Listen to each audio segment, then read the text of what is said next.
Hello Libra, Sun, Moon, Rising, and Venus signs. Kamusta kayo? Sana po'y nasa mabuti kayong kalagayan. Welcome back po sa Star Tarot.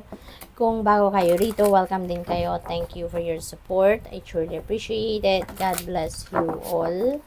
Tignan natin ang mga messages ni Libra. Pauna mensahe po ninyo ay 3 of Wands, which is really beautiful.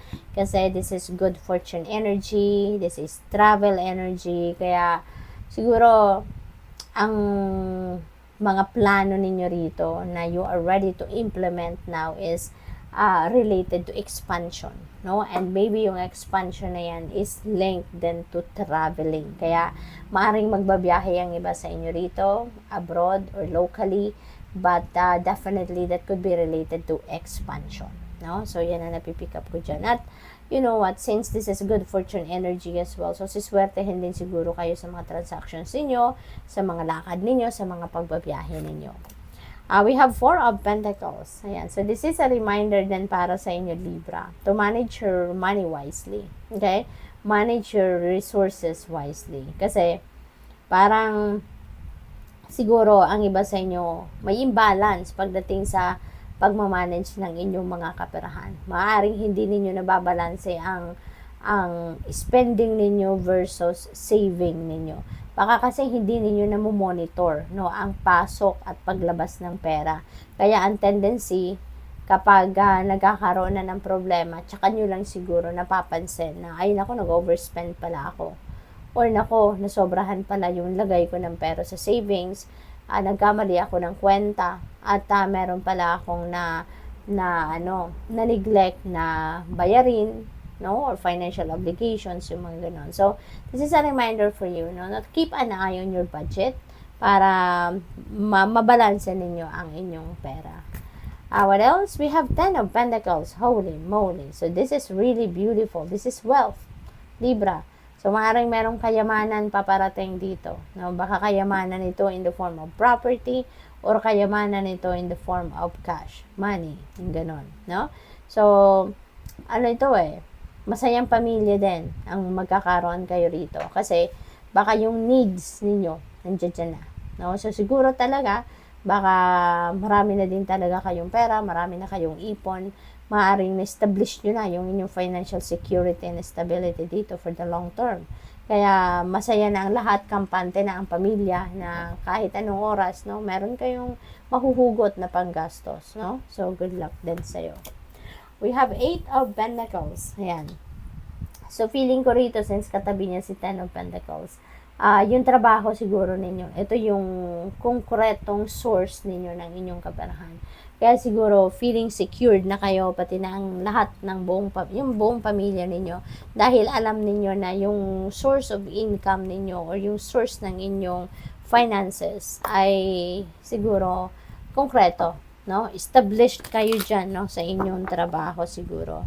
At saka ang naririnig ko dito, masaya, no? Masaya kayo sa inyong ginagawa, masaya kayo sa inyong trabaho. Kaya parang siguro nagdesisyon kayo na kung ano man ang inyong ginagawa sa ngayon, ano man ang inyong field of work, no?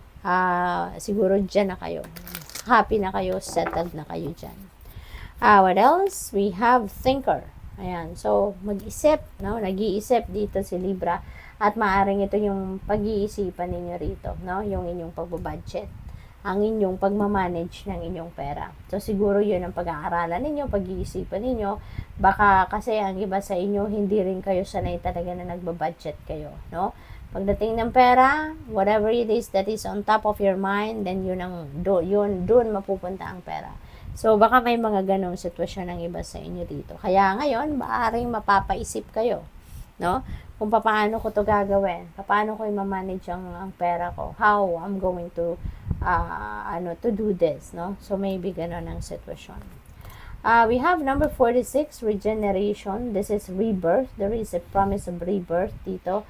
So merong transition, merong transformation na magaganap dito.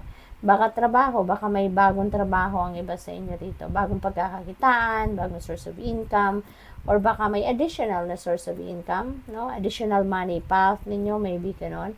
Or probably, meron kayong mga tatanggalin sa buhay ninyo. Maybe you are, You are releasing something from yourself na alam ninyong hindi naman na to healthy para sa iyo or hindi ito nakakatulong sa buhay ninyo, no? Maaring yun ang tatanggalin ninyo and you're going to give yourself a chance, no?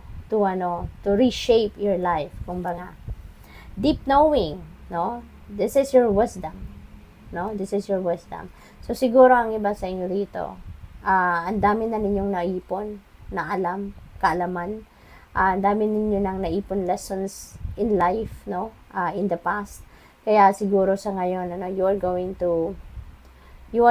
to use, no, that wisdom, that lessons learned sa buhay ninyo, sa inyong mga sitwasyon sa ngayon. So, maybe they are going to be on display sa ngayon, which is really good. Diba? Kasi, kung ano man yung napulot ninyong aral, kaalaman, mga nakaraan ninyong sitwasyon, so ngayon, that they will be put to use. We have Lemurian quartz, practice patience. Okay? So, sa mga iba't ibang sitwasyon ninyo, Libra, may mga panahon na kailangan ninyong mag-practice ng inyong pasensya, lalo na siguro sa ngayon. Baka meron kayo ditong sitwasyon na nabuburyo na kayo, naiinis na kayo, nabuboard na kayo, no? And you may need to practice more patience. And always remember na hindi pwedeng daanin natin sa pagmamadali ang lahat. Hindi natin pwedeng daanin sa santong paspasan, 'di ba? Ang mga bagay-bagay. There are some things na kailangan natin ng pasensya, kailangan natin ng we need to move slowly, no, but surely, yung mga ganon. Kaya, depende sa inyong sitwasyon, no, but always remember that there are times that we really need to be very patient para mangyari ang kung ano mang bagay na gusto ninyong mangyari na punong-puno kayo ng pagtsatsaga, punong-puno kayo ng pagpapasensya. 'Di ba? Kasi 'di ba, kahit ang puno or kahit yung bunga, 'di ba, pag hinarvest natin na hindi pa masyadong hinog, 'di ba? Sometimes hindi naman natutuloy talaga sa paghinog or kung minsan na nakakarating din naman ang prutas na 'yan or kung ano man ang bunga na 'yan na naghinog siya pero pilit, 'di ba? May mga ganon. So, wag nating gawin 'yon, no? As much as possible, hintayin natin ang right timing. Everything happens in divine timing. Huwag nating pangunahan, 'di ba? Kaya we need to practice patience. We have tourmalinated quartz. Ayan, so get out of your own way. This is one of my favorite na crystal. Get out of your own way, Libra, self-sabotaging ito. No, nagsiself-sabotage ang iba sa inyo. So, siguro, meron dito mga pag-i-insist, pagpipilit, meron ditong pagkukontra sa mga pagbabago siguro or sa mga sitwasyon. Baka, kumbaga nagka-counter flow siguro kayo, no? Sumasalungat kayo sa agos ng buhay. Maaring gano'n ang ganap. Kaya, kumbaga, you are getting in your own way, no? Kaya, mas magandang mag-ano na lang tayo. Sumunod tayo sa agos ng buhay, no? Rather than sabotaging or ang tawag dito, yung swerte natin, 'di ba? Yung sana'y mangyayari na para sa iyo pero nasabotage mo 'yon kasi you're getting in your own way, no?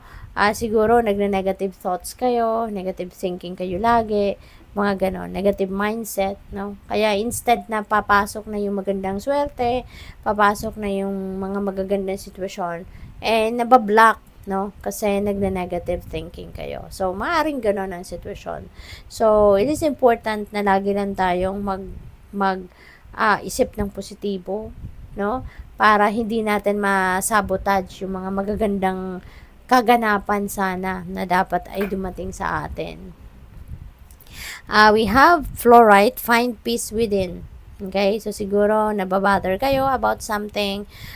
Siguro nai-stress kayo about something. No? So, find peace within. You need to step back muna sa kung ano man ang kumukuha ng inyong peace. Okay? Talukuran mo muna yan ng saglit lang.